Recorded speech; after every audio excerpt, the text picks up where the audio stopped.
to the Audere Academy in Conversation With, and today we are joined by the lovely Casting Associate Leah Harrison. How are you doing, Leah? I am well, thank you, Jamie. How are you? Fantastic. Yep, it's a beautiful sunny day where I am, and the heat is starting to come, which is good. Spring is on the way. Oh, I've been waiting for it it's been far too long since we've had a good sunny day. It's time to get in a pub garden and, It really certainly experience is. spring. Yes, definitely certainly is. Right, so we've got some lovely questions that our viewers have sent in for us today. So first of all, do you want to tell us about Leah Harrison? Who is Leah Harrison, and tell us about your career so far? Who am I? That's a big question. It is, yeah. Who is Leah Something Harrison? that's who I asked my therapist. No, thank you. Yeah, so I originally started in casting back in 2016. I started in commercials actually with the lovely Sasha Robertson, and Mhm. commercials is definitely a baptism by fire. Extremely unusual but exciting part of the industry, Yeah. and it was a fantastic way to learn. So I was there for just over a year. I then decided that I was going to go traveling for a little while. So I spent a few years traveling, and before I came back in November 2019, which was fantastic timing to come back to start. Just before the pandemic, yeah.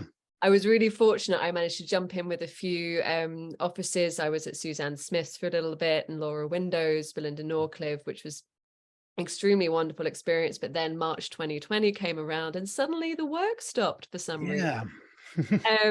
But I was extremely fortunate. It got to September 2020 where one of my unsolicited emails was answered. So I was sending out emails to casting directors going, please hire me. I need a job. I love Yeah. this industry. Get me in. And fortunately enough, Kate Dow Casting was looking at the time for an assistant to start on Jack Ryan season 3. Right. Okay. And Jack Ryan was an incredible experience, but something very unusual because it was the first project we were working on pandemic. It was the middle of the pandemic, and we ended up casting upwards of 200 characters via self-tape Wow. alone. Wow. Oh, We did God. not meet one actor. It was a very unusual but interesting experience, and a wonderful opportunity to just see how resilient our industry can be, and how passionate, and how we're not going to lie low and let things die. We're going to continue and adapt and be flexible and move on in the best way possible. And And so of course, yeah, dealing with all the extra protocols that were in place for COVID as well. goodness, in the different countries, we had people coming from all different sides of Europe, flying to Budapest to fly, getting Yeah. all of that sorted, vaccinate. Oh my goodness, it was just an intense but a wonderful experience. And then I was with Kate for 2.5 years. I also freelanced in between projects at Rose Wicksteed and also at Alex Johnson Casting. But Mhm. most recently, I have found a permanent position as an associate at Lucinda Syson Casting, With which the I'm lovely really Lucinda, excited yeah. about. Very Yeah. exciting indeed. Excellent. And is there anything you're working on the moment that you could tell us about? Or I believe I can. I can't go into much detail, but no, we're currently working on the second season of Neil Gaiman's The Sandman. fantastic. And the first season was so amazing. So Oh, we're really excited to see that. it's just a world that has no limits. Yeah. And it is bizarre but wonderful. And we are about to cast some very interesting characters. And it's going to be a whirlwind, but my goodness, is it going to be fun? Very exciting. Very exciting. And talking about the pandemic, like, what's your opinion on how the industry's changed, both for the better and for the worse, post-pandemic? There are definitely positives and negatives to how we have adapted. As I briefly touched on, how flexible actors can be Mm. and willing to sort of adapt was extremely impressive, and we've had to kind of adapt as well. The negatives, I would say, was how quick things are going Mm. now, how production companies, studios are expecting turnarounds of minutes now, let Yeah. alone Yeah. days, because self-tapes and numbers as well.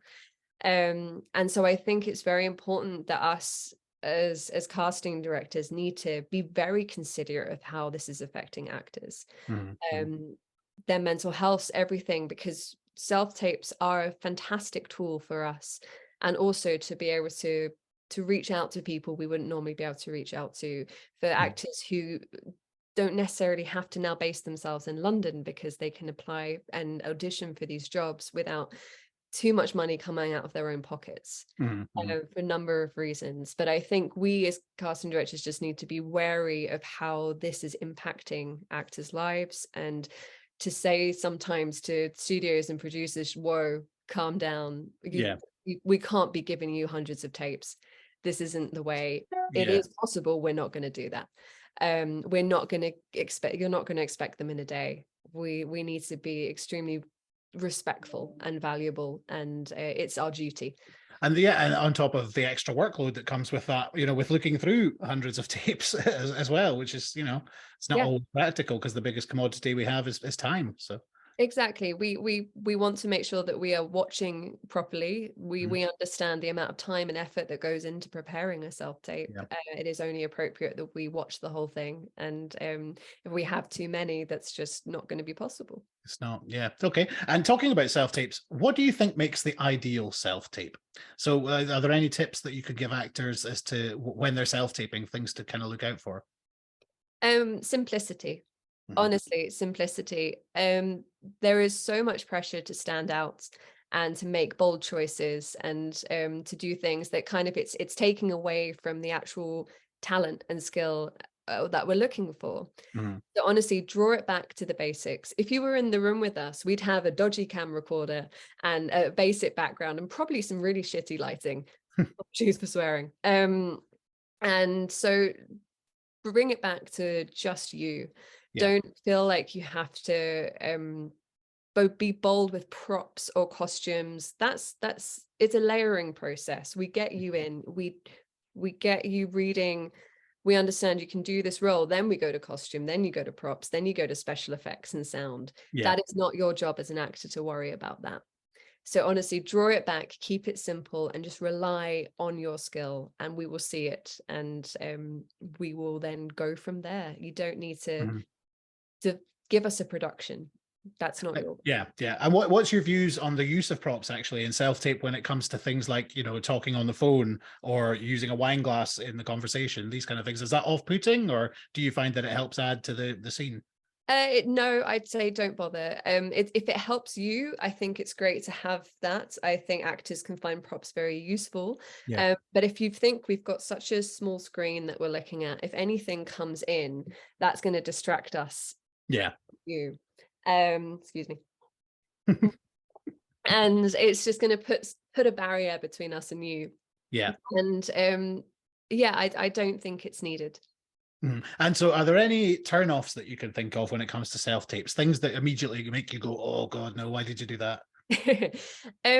Majority of the time it's not on screen, it's the reader. If you have, I understand, not everyone has access to readers, especially, or a person available to them. Recordings are completely fine. Just when the really off-putting is when you have a reader that's so obviously very close to the camera, and they're louder than you. And bless them, it's like your mum trying to act sometimes. The best thing they can do is honestly just draw it back, not have any focus taken off of you, just to have it simplicity. Keep it draw it back. Keep it totally simple. So obviously once they pass the self-tape stage, a lot of the recalls now are being done by Zoom. Do you think it's a bad thing or a good thing in your experience? Do you prefer to be in the room, to be with the actor, or are you finding that Zoom is helping you to see a lot more people a lot easier? It is definitely always beneficial being in the room, because again, that's we love people, and it's always nice to be in a room to share those experiences, but it's not always possible, especially when you have the director on set doing location scouting in Budapest and the producers in their office in LA. It's just not always, and also that limits us for time, and the actors' time as well. They might be busy working on another project, so it makes it more flexible for everyone involved. It's not always easy in terms of you're not getting that initial chat in the beginning, you're not in the room vibing off each other, but it doesn't hinder your performance. No. And are there things that actors should look out for when auditioning on Zoom? What kind of things do you notice when you're auditioning on Zoom that you think, oh no, that could be fixed? Or have you had to give any notes to actors during a Zoom audition to fix something? Or Prepare your surroundings prior to the Zoom. Mhm. So obviously you're limited to what you have in your house in terms of space. So it's just as long as you have everything set up that your camera's in position, you've seen the scene before, you've had the scene. Just make sure if you need the movement that you have that access about you. Mhm. You're not suddenly sitting on a sofa then standing up in the corner just so we can see you. Just have Yeah. everything prepared. And also listen as well. Zooming, you end up in a normal face-to-face situation, you can wrap off each other and you can that's how conversation flows. But on Zoom we have lag sometimes, so the best Yeah. thing to do is just stop, listen, and then speak, so nothing is missed. Exactly. Yeah. Good chat. What do you on the next thing? Actually, networking. So networking is obviously with the use of social media and things like that. Networking's completely changed. I remember when I started out acting, it was all about trying to chase down a casting director after a performance or something. But now it's completely gone the other way. What do you think is the best way for actors to network with casting directors? Sure. I mean, you're right. It's you're less likely to bump into one on the street now, Yeah. or unless your agent has brought them along with you, you're not any likely to bump into them at all and at these networking events. Mhm. Social media is a great tool, but not always. If you're not logged on in that hour of that day, you could miss something. And I think that's not necessarily a great way of casting via social media, unless it's necessary. Honestly, unsolicited emails, again, that's how I got my job at Kate Dowd. It Mhm. was an unsolicited email. I'm not saying that you should email monthly, weekly. It's honestly, all we need is that one email that is very basic. You don't need to stand up or tell us a story or anything, because if we're not casting a character that is suitable for you at that time, you can send us a wonderful picture of your cat, or tell us how wonderful we are. Always love an ego boost, but Yeah. don't feel the pressure to do so, because it doesn't matter if we're not casting the character at that part chance. Just, we need your name, your spotlight, your face. If you have a specific skill that you think is useful, or a language, great. Because then what we'll do is we'll file your email into our own sort of database, so that Mhm. we can refer to it when we are casting a character that is suitable for you. And so Yeah. your email is there ready for us when we're ready to call you in. Yeah, and some other casting directors we've spoken to have said that have a reason to email. Don't just email to say, hi, here I am. Have a reason, whether it's to invite somebody to a performance, or to say, I've got new headshots, or here's my new show reel, something like that. Yeah, sure. I don't think that's personally, I don't think that's always necessary. I think you don't necessarily need a reason. It is great if you have one. Yeah. But the chance that a casting director is available to come to that performance might be quite low. So you don't want to not email because you don't have anything. Yeah. It is always nice to have something to talk about. But again, if you don't feel worried that you have to have something. And personally, do you like something specific to that actor in the subject line? Do you want to know where they're from, or these kind of things? Sure. Yeah, if you're it could just be your name, where you're based, actor. Honestly, subjects, I don't know about you, I barely read subjects when I get emails through. I just go Hmm. straight to the body of the email. So again, don't focus too much on this word or that word. Yeah, keep it simple. Keep it simple. Yeah, keep it simple. Good. Okay. What's your career highlight and why? So, of all the shows and films that you've cast, what's your highlight, and why would that be? Um, it's been the short films that I've worked on Mhm. independently. I always sort of drift towards films that highlight unrepresented members of society and stories that don't necessarily get to be told. Mm. And there are two films recently that have started to receive recognition, and it's with completely unknown actors, new directors, new Yeah. production companies that are trying to tell these stories, that have fought really hard to get funding. One of them was about young carers, and Mm. it is starting to get success within the festival industry. And one which I unfortunately can't share at the moment, but it's just got into Tribeca Oh, in nice. New York. And so when one reason I love this job is that I get to sit back and see people do their jobs amazing and go, it's Yeah. like you're a matchmaker. Yeah. And you're basically putting people together and they fall in love and they create this wonderful thing, and you get to sit back and just admire it. Yeah. And that is always a highlight, and especially when it's with an actor that you've known for a while and has not necessarily got the job that's got them are going to help with that momentum, and then they Yeah. get the job, they get this and they get it and they successfully and they kick it out of the park, and they just do an amazing job, and you can just sit back and just admire and go, yay. Yeah. And so many people forget that, of course, casting is a massively creative process. Do you feel that that sometimes gets lost with the amount of admin that casting directors have to do now, and they, having to be on Zoom and look through self-tapes and things? 100%, 100%. And it's we are the middleman as much as we are hired by a production company. We an advocate for actors. We're very much in the middle, and it's a matchmaking process. Yeah. It's going, what are you looking for in your perfect partner? What are you looking for? And marrying them together. And it is creative when you can really get into a story, and then when you first hear that character breakdown, you're like, I know someone. I've got exactly. And that's where it just becomes so much fun. And so much easier as well when you've got people in mind already. Yeah. Exactly. Excellent. Okay. Can you remember a really memorable audition that you've sat in on in the past, or maybe one that you've done yourself? I don't know. But can you remember a really memorable audition, and why was it memorable? I was trying to think about this, and I don't honestly think there is one specific one I can refer to. The best, I can just tell you about the best ones. And the best ones are always when people come in and they are just themselves, and they are calm and they are confident. So if you imagine that we've in the room, say we've been going all day, we have the producer and director behind us that we're trying to accommodate to make sure they're okay. We're also trying to make sure this camera's bloody working, and then we're also making sure that you're coming into the room and you're happy and comfortable. If you come in and because I think actors are sometimes told to be respectful, to come in, to be quiet, to stand in the position and to not speak. And to be honest, that silence is so very awkward, and we don't get that opportunity to meet you. And so if you come into the room feeling confident enough to speak up and just say hello, tell us how you've been that day, you don't need to be quiet. We get a respite as a casting director going, okay, they're having a chat, this is great. And then we can, again, we're people, we love people.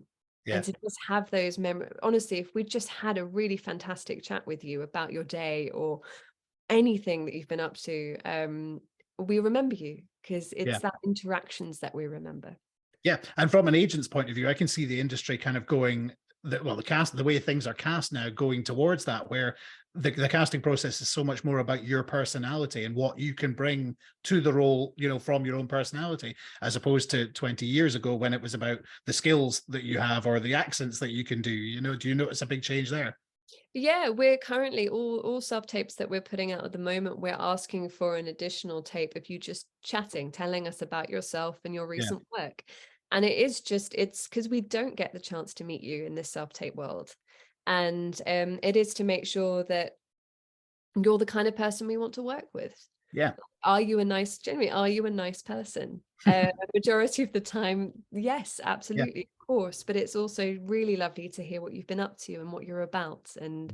And we always love to know, what do you think of this character? Like, are you as excited as I am? Because it is there is so much admin and there's so much sort of function and way of doing things that we forget that we're all in this because we love it and it's fun. And so much of that personality gets lost in the process, the process of taping and the process of the admin and things like that. So and the seriousness of it all. Exactly. And the tension and the nerves and everything. Cool. Okay. How do you generally find actors for your projects? So is it a case of just putting out a brief on Spotlight and seeing what comes in, or do you use your own kind of list of actors that you have? What's your general process for finding actors? So definitely my own lists that I've been accumulating over the years. So that would be anything from the actors I've met in workshops to the actors I've seen in shows, the graduate showcases, the emails that I've received that I have on file. And so primarily the first route is to go through those lists, because majority of the time, like, our memory, we're like an elephant. We've got these like, always got these actors' faces running through our heads, and it's just waiting for that role to come in that we go, there we go, that's it.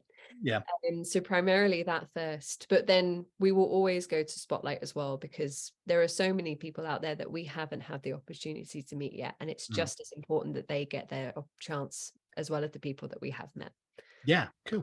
Okay, how do you think actors can go about making waves in the industry? You know, standing out. I mean, there are 85,000 actors registered on Spotlight. How do you go about standing out and getting noticed? Sure. Honestly, again, it's by not trying to do anything that makes you stand out. I think the best thing you can do, and this sounds so cheesy, is be you, and to trust in your talent and to showcase that as best as possible. Yeah. Obviously we can go into the logistics of what is a good headshot and what isn't, and how to make your profile look good and things like that, but just to make it as simple as possible. This is your face, and how this headshot represents you as best as it could. This CV is accurate as possible, and this self-tape or this show reel shows me off well. And it's just being prepared and being ready, and just honing your skills and your talent so that when you are called upon, you are ready to go. Yeah. Yeah. And you are ready. Just so on Spotlight profiles there, as I've not added this question in, but when you're looking through a Spotlight profile, are there things that stand out in the profile that kind of make you think, oh, well, no, you need to change that? Or, I mean, I spend so much time as an agent going through my clients' profiles and saying, you need to change this, you need to have this way. Are there any things in a profile that you kind of look out for? So the most important things we need to know is where you were based. The simple things, your height can come in handy if we're casting if we've already got someone cast and we need to cast a family member and of certain height. The simplicity of that, majority of the time, and I'm speaking from my own point of view, is the blurb above the CV is The barely about me section. Yeah. barely read. If it is, it's just sort of what's useful is like if you're in a show currently, or if something current, not a full-on bio. No. And then obviously your credits are really useful. And down the bottom, if we see that you have 50 skills, I'm gonna question it. I'm gonna say that I might look and see you have horse riding, but next to it you have 50 other skills, and I'm going, well, are you highly skilled in all of these? So that when I'm looking at the skill I do need you for, I'm going to be like, can you do it? So really just to be truthful and be picky with those skills, because and some of them on there are quite bizarre and unusual, and I don't think always necessary. Yeah, well, I mean, so we sort of encourage our actors to tape video examples of skills that they have, because obviously in the media section you have up to 20 minutes of footage you can have in there. So if you can horse ride, why not put up a 1-minute video of you horse riding? Or if you can swim, or if you play the guitar or something, you know. That's true. That's perfect. Yeah, great. Yeah, excellent. Okay, this is a question that we ask to every casting director, because I love the answers to these. But if you could change one thing about the industry, what would it be and why? So it would definitely be how we collaborate as an industry. There is, for some reason, over many years, a hierarchy that has come from somewhere. Yeah. And there needs to be more communication between agents and casting directors, and actors and agents and casting directors. We need to be more on a similar level. Yeah. It shouldn't be one above the other. Like, if it wasn't for actors, we wouldn't be here.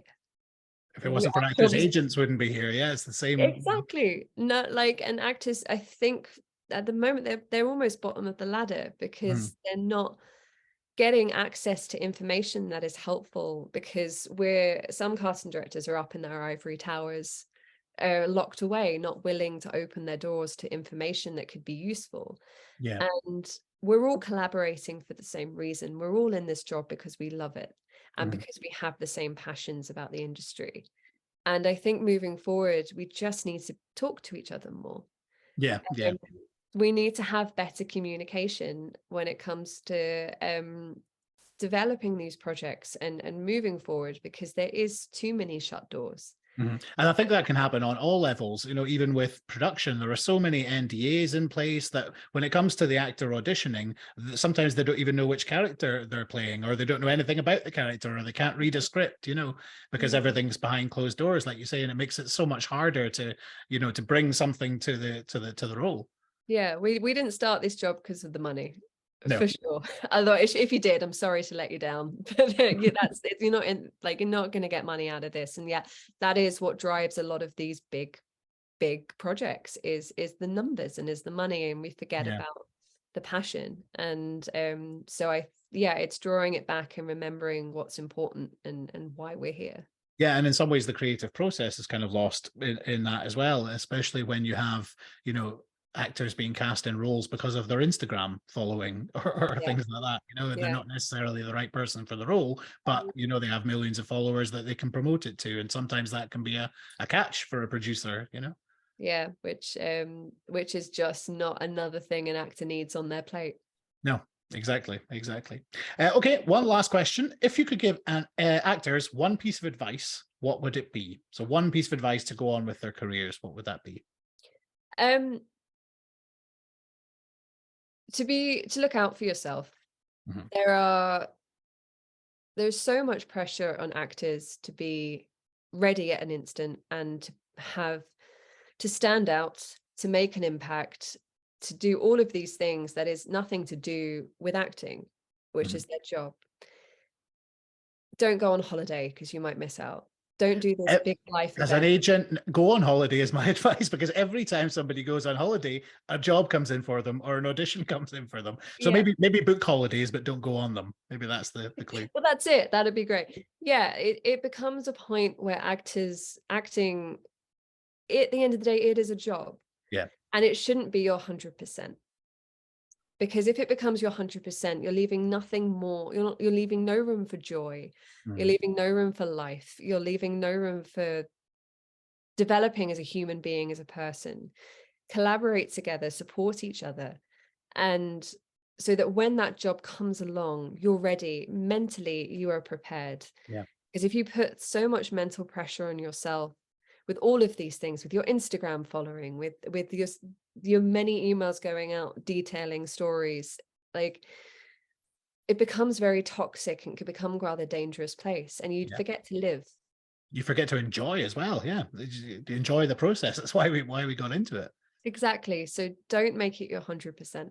Yeah. And it's a part of you, and it's a wonderful part of you, and it's too much is out of your control for you to be completely in control. So just don't stop living for it.